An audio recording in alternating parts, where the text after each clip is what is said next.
Captain Sarah Chen floated in the observation deck of the research vessel Times Harmony *, watching the stars through the reinforced viewport. The ship had been humanity's first attempt at deep space exploration beyond the solar system, carrying a crew of 200 scientists and explorers on what was supposed to be a peaceful mission to catalog new worlds. That was before they received the distress signal. "Captain, we're picking up another transmission," called Lieutenant Rodriguez from the communications station. His voice carried the same tension that had gripped the crew for the past 3 days, since they first detected the alien broadcast.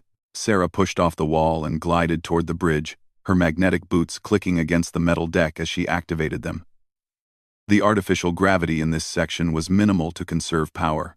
Every system on the Times Harmony Times was being pushed to its limits as they raced toward the source of the signal. "Put it through the universal translator," Sarah ordered, settling into her command chair. The speakers crackled with static before a desperate voice emerged, speaking in broken but understandable English. The translator had been working overtime to decode the alien language patterns. "This is Keth Var of the Zephyrian Coalition. Our fleet is destroyed. The Devourers have broken through our defenses, requesting immediate assistance from any vessel in range. We have children aboard the evacuation ships. Please. Anyone." The transmission dissolved into static again. Sarah felt her stomach clench. For 3 days, they had been receiving similar messages from what appeared to be a massive space battle taking place near a star system, designated only as Kepler 442. "How far are we from their position?" Sarah asked. 18 hours at maximum burn," replied Navigator Kim Park. "But Captain, our weapons systems are minimal. We're a research vessel, not a warship." Sarah nodded grimly. The Times Harmony Times carried only basic defensive systems. Plasma shields and a handful of kinetic projectile weapons, meant for clearing space debris. They were nowhere near equipped for a space battle. "Sir," interrupted Rodriguez, "I'm detecting something else. Multiple ships emerging from hyperspace. They're big." The main screen flickered to life, showing long-range sensor readings. Dozens of massive vessels were dropping out of faster-than-light travel, their energy signatures unlike anything in human databases. "The Devourers," whispered Dr. Elena Vasquez, the mission's xenobiology expert. She had been studying the fragmentary data from the alien transmissions. "From what I can understand from their broadcasts, they're some kind of nomadic species that consumes entire civilizations." Another transmission burst through the static. This time the voice was different, deeper, more guttural, speaking in the same alien language but with a tone that made everyone on the bridge shudder. "Zephyrian vessels, your resistance is meaningless. Surrender your biomass and technological resources. Your young will serve as breeding stock. Submit or be consumed." Sarah felt rage building in her chest. She had spent her entire career believing that first contact with alien life would be a moment of wonder and discovery. Instead, they were witnessing what appeared to be genocide on an interstellar scale. "Captain," Rodriguez said quietly, "what are your orders?" Sarah stared at the tactical display showing the overwhelming Devourer fleet. Every rational part of her mind screamed that they should retreat, return to Earth, and warn humanity about this threat. The Times Harmony Times was one ship against what looked like hundreds, but those desperate voices in the transmissions, the mention of children. "Send an encrypted message back to Earth Command," she ordered. "Priority Alpha. Tell them what we've found here and our current position. Include all the data we've gathered on both species." "Yes, ma'am. Message away. It'll take 4 months to reach Earth." 4 months. Sarah closed her eyes, thinking of the families back home who had no idea that somewhere in the darkness of space, humanity had just learned they were not alone, and that the universe was far more dangerous than they had ever imagined. "Set course for the battle zone," she commanded. The bridge fell silent. Kim Park turned in her chair, eyes wide. "Captain, with respect, that's suicide. We're one research ship. I know what we are, Navigator. But I also know what we're not going to do. We're not going to sit here and watch an entire civilization get slaughtered when we might be able to help, Dr. Vasquez spoke up from her science station. Sarah, even if we could somehow help the Zephyrians, what happens when the Devourers realize there's another spacefaring species? We could be painting a target on Earth. Sarah had considered this. The smart move, the safe move, would be to retreat. But as she looked around the bridge at her crew, scientists and explorers who had volunteered for this mission because they believed in humanity's potential to be better, she knew there was only one choice. Maybe we could paint that target, she said. Or maybe we show these Devourers that humanity doesn't abandon people who need help. Rodriguez. Hail the Zephyrian fleet. Channel open. Sarah took a deep breath. Zephyrian vessels. This is Captain Sarah Chen of the Earthship × Harmony *. We have received your distress calls and are en route to your position. Please advise on how we can assist. The response came quickly, the alien voice thick with surprise and what might have been hope. Earth vessel. You are unknown to our databases. Are you? Reinforcements? We're what you've got, Sarah replied. How many civilians are we talking about? 3 evacuation ships carrying 40,000 Zephyrian young and their caretakers. Our military fleet has been mostly destroyed. We have perhaps 20 ships remaining, but they are heavily damaged. Sarah felt the weight of those numbers. 40,000 alien children whose only hope might be a single human research vessel with a crew of 200. Understood. We'll be there in 16 hours. Hold your position and protect those civilians. As the transmission ended, Sarah turned to her crew. She saw fear in their faces, but also determination. These were the same people who had volunteered to travel farther from Earth than any human in history. They hadn't come this far to back down now. All departments, prepare for combat operations, she announced over the ship-wide comm. Engineering, I need every scrap of power you can give me. Science department, start working on any weaknesses you can find in the Devourer ship designs. Medical, prepare for casualties. Lieutenant Rodriguez cleared his throat. Captain, there is one thing. The message we sent to Earth. I included our exact coordinates and the tactical situation. If Earth Command decides to respond, Sarah nodded. If Earth decided to send help, it would take months for any fleet to reach them. Whatever happened in the next few days, the crew of the Times, Harmony Times, would face it alone. Time to intercept? 15 hours, 37 minutes, Kim reported. Sarah settled back into her command chair, watching the stars ahead. In less than 16 hours, they would either save 40,000 innocent lives or die trying. For the first time since leaving Earth, she felt like they were truly exploring. Not just mapping stars and planets, but discovering what humanity was capable of when faced with the impossible. All hands, this is the captain, she announced ship-wide. In a few hours, we're going to do something that's never been done before. We're going to show the galaxy what humans are made of. Get some rest if you can. We're going to need everything we've got. As the Harmony Times raced through space toward the distant battle, its small human crew prepared to face an enemy that had crushed civilizations across the stars. They had no way of knowing that their actions in the coming hours would echo across the galaxy and change the course of history forever. The universe was about to learn that when humans heard a cry for help, they answered, no matter the odds. The bridge of the Harmony Times hummed with tension as they dropped out of hyperspace at the edge of the Kepler 442 system. Captain Sarah Chen gripped her command chair as the main screen filled with the aftermath of a space battle that defied imagination. Debris fields stretched across millions of kilometers. Twisted metal that had once been proud. Zephyrian warships tumbled slowly through the void, their hulls torn open like crushed flowers. Emergency beacons blinked desperately from life pods scattered throughout the wreckage. My God, whispered Navigator Kim Park. How many ships were destroyed? Dr. Vasquez's fingers flew over her science console, analyzing the debris patterns.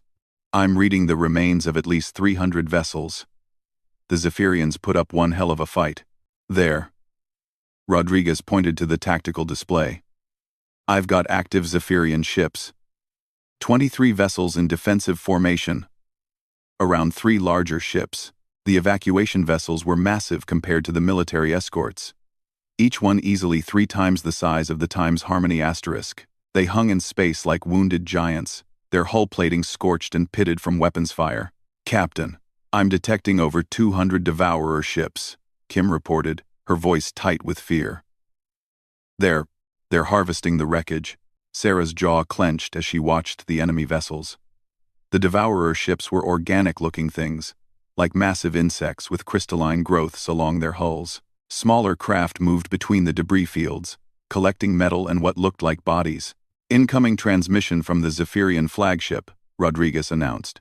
The main screen split, showing the bridge of an alien vessel. The Zephyrian, who appeared, was tall and slender, with pale blue skin and large, dark eyes that held exhaustion and desperation. What struck Sarah most was how much the alien's expression reminded her of a human parent protecting their children. "Earth Vessel Times Harmony asterisk. I am Fleet Commander Kethvar. I thank you for coming, but you must leave immediately. The Devourers will destroy you, as they have destroyed us." "We're not going anywhere, Commander," Sarah replied. "What's your tactical situation?" Kethvar's eyes widened slightly. "You truly intend to fight? Your ship is small. Size isn't everything. How many civilians do you have aboard those evacuation ships?" 43,000 young ones and their caretakers. They are all that remains of the Zephyrian colonies in this sector. Kethvar's voice broke slightly. "The Devourers have consumed 12 of our worlds in the past cycle. We managed to evacuate the children before the final assault. But your military couldn't hold them off," Sarah finished. "How long before they attack your position?" Perhaps 2 of your hours.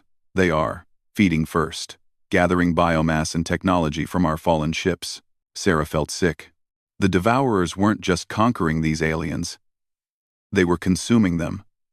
"What kind of weapons are we dealing with?" "Oh, plasma disruptors that tear through our shields like they are not there. And something worse. Bioweapons that convert living tissue into their own spawn. Captain Chen, you cannot comprehend the horror of what they do to prisoners." The transmission was interrupted by proximity alarms. On the tactical display, a formation of 30 Devourer ships had broken off from the main fleet and was moving toward the human vessel. "They've detected us," Rodriguez reported. 30 ships, closing fast. Sarah's mind raced. 30 enemy ships against 1 research vessel. It should have been impossible. But she remembered something from her academy training about asymmetrical warfare. "Kim, take us into that asteroid field," she ordered, pointing to a dense cluster of rocks between them and the Devourer formation. "Rodriguez, charge all weapon systems. Engineering. Reroute power from life support to shields." "Captain," Dr. Vasquez called out, "I've been analyzing the Devourer ship configurations. Their vessels are heavily armored, but they seem to have blind spots along their ventral surfaces, and their weapons appear to be designed for long-range bombardment." "Good. That means they might not be expecting close-quarters combat." Sarah opened a channel to the entire crew. "All hands. This is the captain. We're about to engage a superior enemy force. Remember your training and trust in each other. Make Earth proud." The Times Harmony Times dove into the asteroid field, weaving between massive rocks that could crush the ship with a single impact. Behind them, the Devourer formation split up, trying to surround the human vessel. "First enemy ship entering weapons range," Rodriguez announced. "Wait for it," Sarah ordered, watching the tactical display. The lead Devourer ship was massive, easily 5 times the size of the Times Harmony asterisk, its insect-like hull bristling with weapon ports. "They're targeting us," Kim reported. "Multiple weapon locks. Now, all weapons, fire." The Times Harmony Times erupted with defensive fire. Kinetic rounds designed for clearing space debris slammed into the Devourer ship's hull at velocities that turned simple metal slugs into devastating projectiles. At the same time, the human ship's plasma cannons, meant for asteroid mining, carved burning lines across the enemy's carapace. The Devourer ship reeled from the unexpected assault. Its weapons fire went wide as the alien crew struggled to compensate for damage to their targeting systems. "Direct hits," Rodriguez shouted. "We've breached their hull in 3 places." "Don't celebrate yet," Sarah warned. "We've got 29 more of them." The battle that followed was unlike anything in human military doctrine. The Harmony Times used the asteroid field like a 3-dimensional maze, darting between rocks and using the massive stones as shields against enemy fire. The Devourer ships, designed for overwhelming firepower in open space, found themselves struggling to target the small, agile human vessel. But the odds were still impossible. For every Devourer ship the Harmony Times damaged, 2 more moved to flank them. Plasma beams seared past the ship's hull, and several impacts overloaded entire sections of their shields. "Shield generators 3 and 7 are down," reported Chief Engineer Martinez over the comm. "I'm running out of ways to keep us alive, Captain." Sarah was about to order a retreat when something impossible happened. The Zephyrian fleet, which had been holding position around the evacuation ships, suddenly surged forward. "Captain Chen," Kethvar's voice came through the speakers. "If humans are brave enough to fight impossible odds to save our children, then Zephyrians can be brave enough to die beside them." 23 battered alien warships charged into the asteroid field, their weapons blazing. The Zephyrian ships were heavily damaged, but their crews fought with the desperate fury of beings protecting their young. The battle turned into a chaotic melee among the asteroids. Human ingenuity combined with Zephyrian desperation created a deadly combination. The Harmony Times used its superior maneuverability to guide damaged Zephyrian ships into effective firing positions, while the alien vessels provided the heavy weapons needed to punch through Devourer armor. "We're actually doing it," Kim breathed, as another enemy ship exploded in a brilliant flash. But their celebration was short-lived. On the long-range sensors, the main Devourer fleet was moving. Over 150 ships were abandoning their harvesting operations and heading toward the battle. "Captain," Dr. Vasquez said grimly, "at current approach speed, they'll reach us in 40 minutes. Sarah felt her stomach drop. They had managed to destroy or disable most of the first Devourer formation, but at a terrible cost. Half the Zephyrian ships were gone, and the Harmony Times was running on backup power with multiple hull breaches. "Commander Kethvar," she called to the alien flagship, "we need to get those evacuation ships moving." "How long to prepare them for hyperspace?" "At least an hour, Captain. Many of their systems were damaged in the earlier fighting."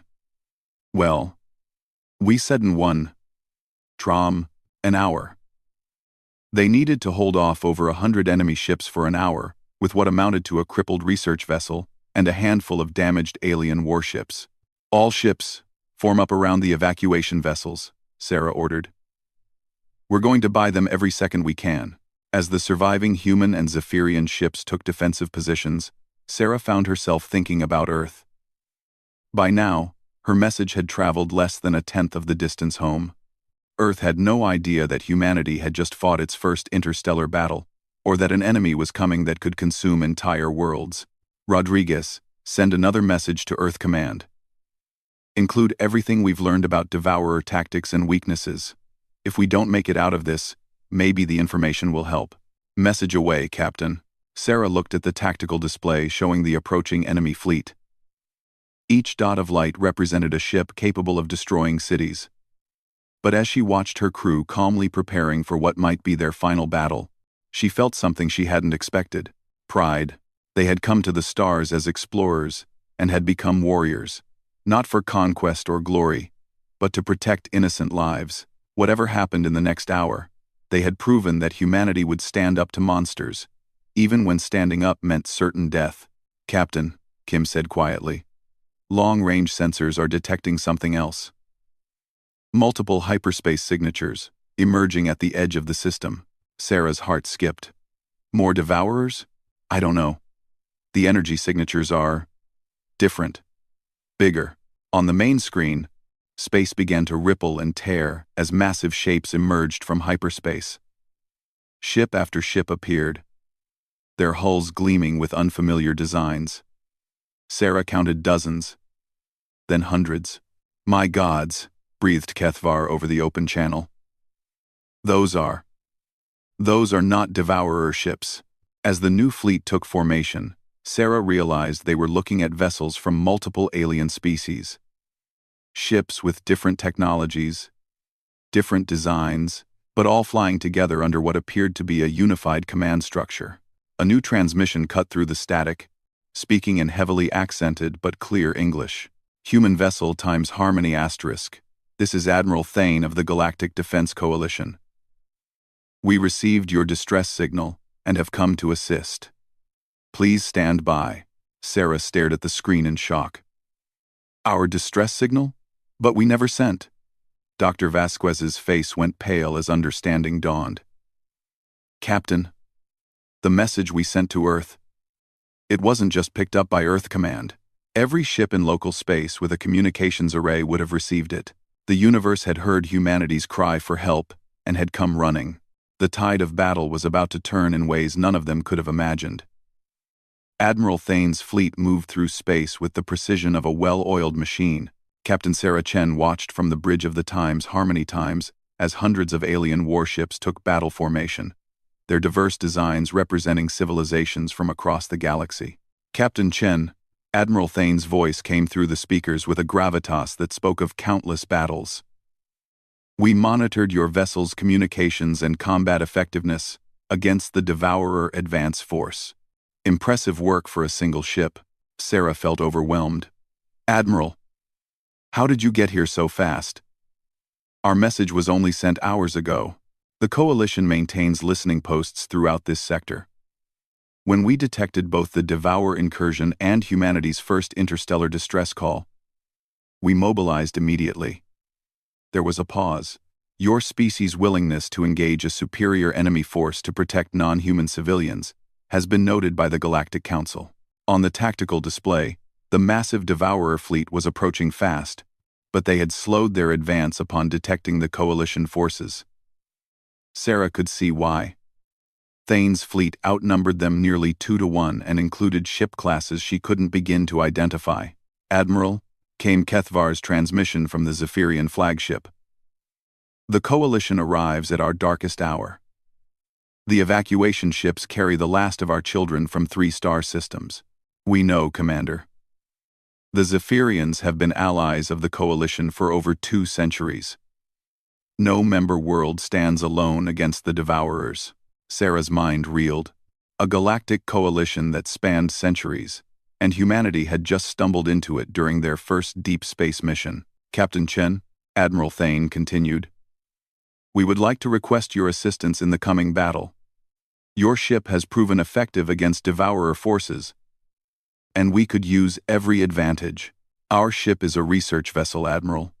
We're not equipped for major fleet actions." "Perhaps not, but you've demonstrated something more valuable than heavy armament: tactical creativity. The Devourers have been consuming civilizations for millennia because they rely on overwhelming force and intimidation. Your people seem to specialize in finding unconventional solutions." Before Sarah could respond, proximity alarms screamed across the bridge. The Devourer fleet had broken into attack formation, their massive bioships spreading out like a plague of insects. "All ships, battle stations," Admiral Thane commanded. "Coalition fleet, execute formation Delta 7, human vessel. Take position with the light cruiser squadron." The space battle that erupted was unlike anything Sarah had imagined possible. Coalition ships fired weapons that bent space itself, creating gravity wells that crushed Devourer vessels like tin cans. Zephyrian ships, their crews driven by desperate courage, made suicidal runs that punched holes through enemy formations. But the Devourers were not defenseless prey.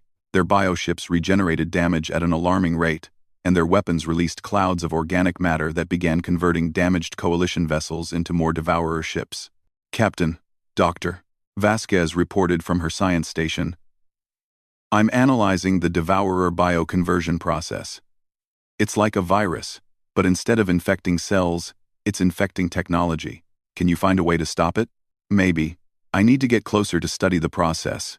Sarah made a decision that would have been suicidal hours earlier, but now seemed almost reasonable. Kim, take us into the thick of the fighting. Rodriguez, target any Devourer ship that's beginning the conversion process on Coalition vessels. The Times Harmony Times dove into the battle zone, weaving between massive capital ships as beams of energy crisscrossed space in every direction. The small research vessel used its size and agility to reach disabled ships before the bioconversion could take hold, destroying Devourer boarding pods with precise weapons fire.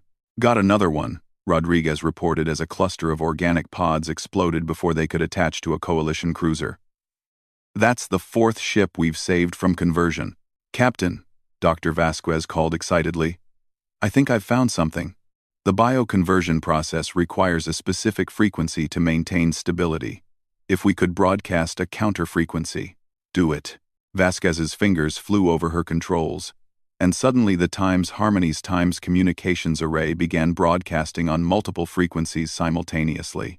Across the battlefield, Devourer bioconversion pods began to malfunction, their organic matter dissolving instead of spreading. All Coalition ships, Admiral Thane's voice boomed across the fleet channels. The human vessel has discovered a countermeasure to bioconversion, adjusting all ship frequencies to match. The tide of battle shifted dramatically. Without their ability to convert damaged ships into reinforcements, the Devourer fleet found itself fighting a purely conventional battle against a superior force. Coalition weapons designed over centuries of warfare began to systematically tear apart the bioships, but the Devourers had one final strategy. The largest of their vessels, a monstrosity the size of a small moon, began moving toward the Zephyrian evacuation ships. It's a planet killer. Kethvar's voice was filled with horror. If it reaches the evacuation fleet, Sarah saw the tactical situation immediately. The massive Devourer ship was too large and too heavily armored for conventional weapons to stop in time. It would reach the civilian ships and destroy 40,000 innocent lives, unless someone got in its way.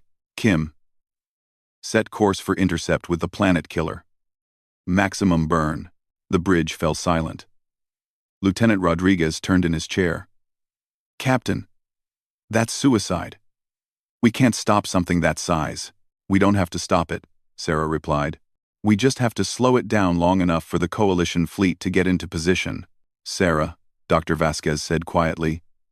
We're not a warship. We're explorers. Sarah looked around the bridge at her crew.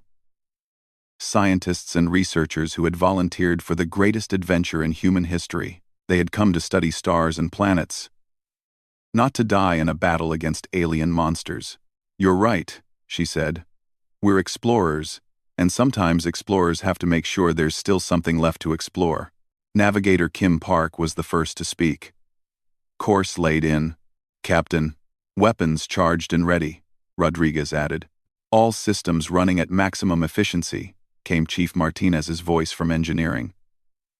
Let's show these things what human engineering can do. The Times Harmony Times accelerated toward the massive Devourer ship, its small hull straining under the forces involved. Behind them, Admiral Thane's voice cut through the communications static. Human vessel, abort your attack run. That ship is too large for your weapons to be effective. Admiral, Sarah replied calmly. Sometimes it's not about the size of your weapons. Rodriguez, target the ventral junction we identified earlier. All remaining power to forward shields. As they approached the planet killer, Sarah could see the intricate biological structure of its hull. Living metal that pulsed like a heartbeat. Weapon ports that dilated like eyes, and massive tendrils that reached out as if the ship itself was a predator. Firing, Rodriguez announced. The Times, Harmony's Times, weapons, designed for asteroid mining and debris clearing, concentrated their fire on a single point, just as they had during their first encounter with the Devourers. But this time, they weren't trying to destroy the enemy ship. They were trying to get its attention. The planet killer's massive bulk began to turn toward the small human vessel, its countless weapons tracking the tiny target that had dared to attack it. For a few precious seconds, its course toward the evacuation fleet altered. Those seconds were all Admiral Thane needed. All heavy cruisers, concentrated fire on target Alpha 1. Quantum torpedoes, full spread. The Coalition's most powerful weapons struck the planet killer simultaneously. Quantum torpedoes that could crack moons tore into its hull, while energy beams that could cut through asteroids carved deep wounds in its biological armor. The massive ship shuddered, its forward momentum arrested by the devastating barrage. Secondary explosions began to ripple across its surface as internal systems failed. Direct hit, came reports from across the Coalition fleet. Target Alpha 1 is breaking apart. Sarah watched as the planet killer died in a cascade of explosions that lit up space like a new sun. The remaining Devourer ships, their largest vessel destroyed and their bioconversion abilities neutralized, began to retreat into hyperspace. This is Admiral Thane to all ships. Cease fire. The Devourer fleet is in full retreat. Cheers erupted across the communications channels as Coalition, Zephyrian, and human voices celebrated together. Sarah slumped back in her command chair. Hardly believing they had survived, "Captain," Rodriguez said with a grin. "We did it. We actually did it." But their victory celebration was interrupted by an incoming transmission from Admiral Thane. When his image appeared on the main screen, Sarah was surprised to see he was humanoid. Though taller than most humans with silver skin and distinctive facial markings. "Captain Chen, on behalf of the Galactic Defense Coalition, I would like to formally invite humanity to join our alliance. Your species has demonstrated both the courage to stand against overwhelming odds and the ingenuity to find solutions where others see only problems." Sarah felt the weight of the moment. Humanity's first contact with alien life had led to war, victory, and now an invitation to join a galactic community. "Admiral, I'm honored, but I'm just a research captain. This decision would need to be made by Earth's government. Of course. The Coalition will send a formal diplomatic mission to your homeworld. In the meantime, Commander Kethvar has requested that your ship escort the Zephyrian evacuation fleet to their new colony world. It would give our diplomats time to reach Earth and begin formal negotiations." Sarah looked at her crew. They had left Earth as explorers and had become humanity's first interstellar diplomats. The magnitude of what they had accomplished was still sinking in. "We accept," she said simply.